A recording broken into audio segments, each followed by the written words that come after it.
মাছের মাথায় একটু লবণ হলুদ মাখিয়ে নিই।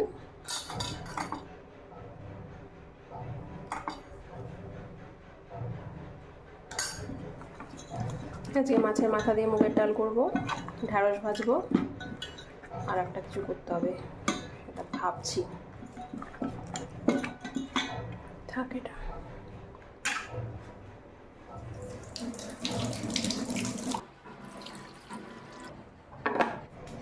এখানে মুগের ডালটা আমি একটু ভেজে নিচ্ছি।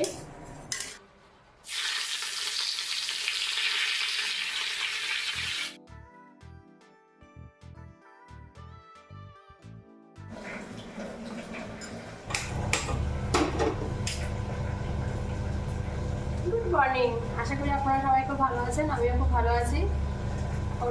রান্নাবাড়ি শুরু করে দিয়েছি। সকালবেলা পোহা খেয়েছিলাম, সেটা আর ভিডিও করেছিলাম না। তারপর কারেন্টটা চলে গেছিলো, আর ওয়াশিং মেশিনে জামা কাপড় দিয়েছি। এখন 12:15 বাজে, মাঝখানে কারেন্ট চলে যাওয়ায় একটু দেরি হয়ে গেছে, ওয়াশিং মেশিনও বন্ধ হয়ে পড়েছিল। এখন আমি ছোলাটার বলছি মাছের মাথা দিয়ে মুগের ডাল করবো, ঢ্যাঁড়সটা কেটে ঢ্যাঁড়স ভাজবো, আর ব্রোকলি আর একটুখানি মাশরুম আছে, সেটাকে একটুখানি স্টার ফ্রাই করবো বাটার দিয়ে, আর স্যালাড থাকবে। এটাই আমাদের দুপুরের খাওয়া। রাতেরটা দেখা যাক কি করি না করি, সেটা তো অন্য ব্যাপার। শুরু করে দিই রান্না। হ্যাঁ, সর্ষের তেল দিলাম একটু।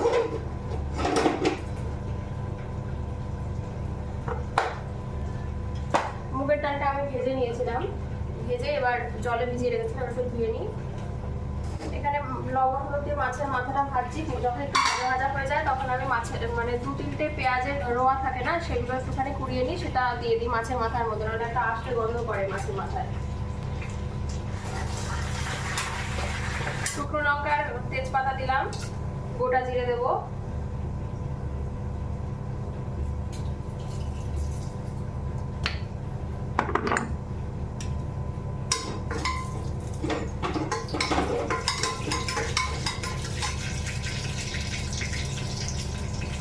তিনটে রসুন এরকম ছাতা করে তারপরে কুচিয়ে নিয়েছি, সেটা দিয়ে দিলাম।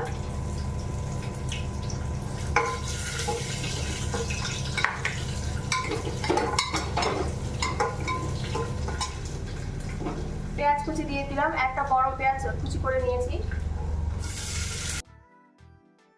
আদা কাঁচা লঙ্কাও দিয়ে দিলাম, সব কুড়িয়ে নিয়েছি আদাটা। হাফ টমেটো নিয়েছি, বিচি ছাড়িয়ে নিয়েছি, সেটাও দিয়ে দিলাম। একটা দিয়ে দিলাম, লবণ দিলাম,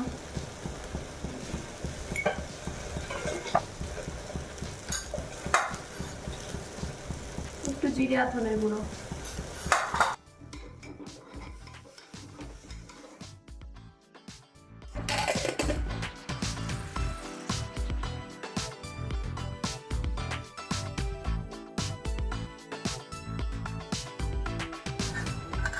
কিছু কিছু ঢ্যাঁড়স বাড়তি থাকে, সেগুলো ফেলে দিই।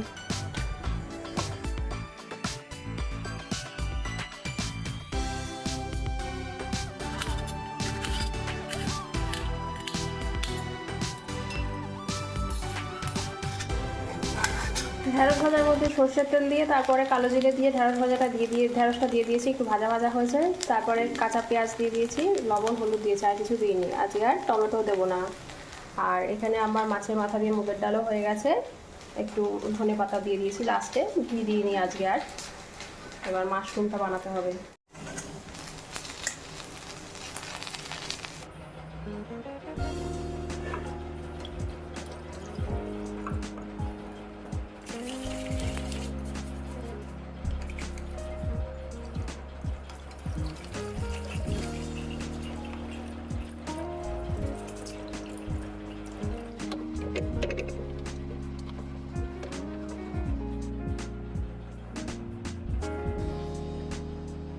এই জানালার আমাকে প্রত্যেকদিন একটা ভেজা কাপড় দিয়ে পরিষ্কার করতে হয়, নইলে এত ধুলো হয়, মানে হাত রাখা যায় না। এইসব ছোট ছোট কাজ প্রত্যেকদিন করলে পরে অসুবিধা হয় না, মানে যদি মাসে একবার বা সপ্তাহে একদিন করি তখন বেশি চাপ পড়ে, জাস্ট একটু ডলে দিই হয়ে যায়। জামা কাপড় মেলে দিয়েছি, বাইরেও কিছু আছে, এটা তাড়াতাড়ি রোদে শুকিয়ে যাবে। এখন একটুখানি রেস্ট নিই বসে।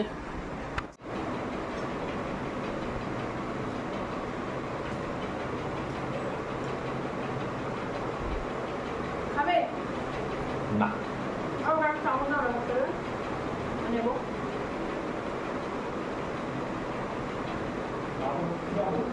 আরে আমি কেকটা কাটবো আর একটু নেবো।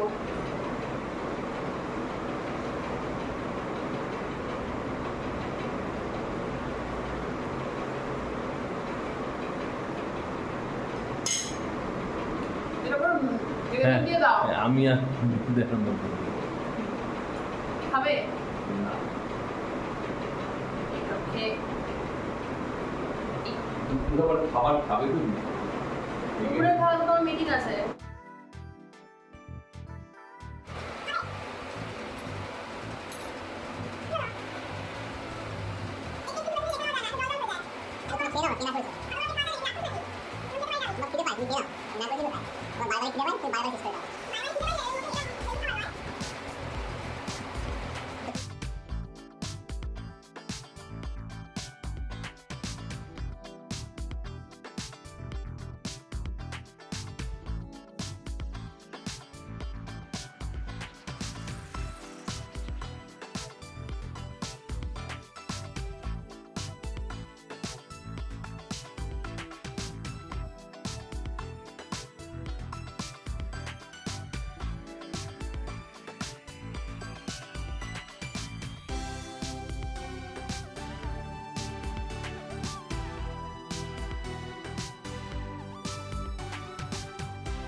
এর মধ্যে আমি একটুখানি বাটার দিয়েছি, তারপরে ব্রোকলিটা দিয়ে একটু ভাজা ভাজা করেছি। একটু ভাজা ভাজা হয়ে যাওয়ার পরে তার মধ্যে আমি মাশরুম আর একটুখানি কাঁচা পেঁয়াজ দিয়েছি। এটা একটুখানি স্টার ফ্রাই করব, আর একটু সস দেবো আর লবণ দেবো, ব্যাস হয়ে যাবে। আর গোলমরিচের গুঁড়ো।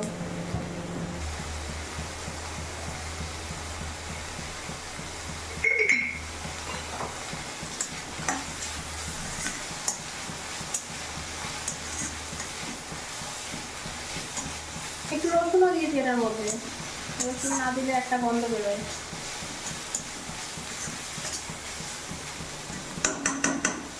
এটা হয়ে গেছে। একটু ওপর থেকে গোলমরিচের গুঁড়ো।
এখন রাতের বেলা বাঁধাকপির তরকারি করবো, ক্যাপসিকাম আর পেঁয়াজ দিয়ে। আর ডাল আছে, মাছের মাথা দিয়ে যে মুগের ডালটা বানিয়েছিলাম। একটু আগে চা খেয়েছি, এখন 8টা বাজে।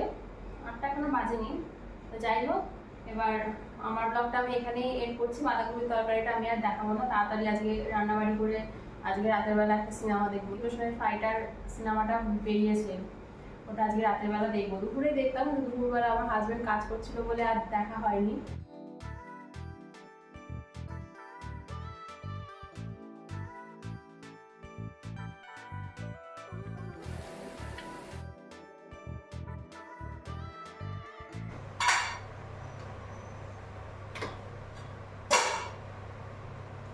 চলুন তাহলে আমার ব্লগটা আমি এখানেই এন্ড করছি। এখন বাঁধাকপির তরকারিটা করতে হবে। কোথায় গেল বাঁধাকপিটা?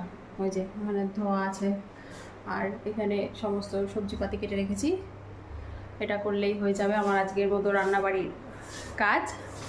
তাহলে ঠিক আছে, আপনারা সবাই খুব ভালো থাকবেন। চলুন আমার ব্লগটা আমি এখানেই শেষ করছি। আপনারা সবাই খুব ভালো থাকবেন, নিজেদের শরীরের খেয়াল রাখবেন, আর আমার ব্লগটা যদি ভালো লেগে থাকে তাহলে লাইক অ্যান্ড সাবস্ক্রাইব করে দেবেন। টাটা। করার জন্য আমি প্যানের মধ্যে সাদা তেল দিয়েছি, তারপরে তার মধ্যে capsicum, yellow bell pepper, red bell pepper এবং কাঁচা পেঁয়াজ সমস্ত কিছু দিয়ে একটু ভাজা ভাজা করেছি। এরপরে আমি বাঁধাকপিটা দিয়েছি, সেটা দিয়েও একটু ভাজা ভাজা করার পর তারপরে একটু লবণ, হলুদ আর একটুখানি ধনে আর জিরের গুঁড়ো আর একটু লঙ্কার গুঁড়ো দিয়ে ভালো করে মিশিয়ে নিয়েছি। চাইলে সসও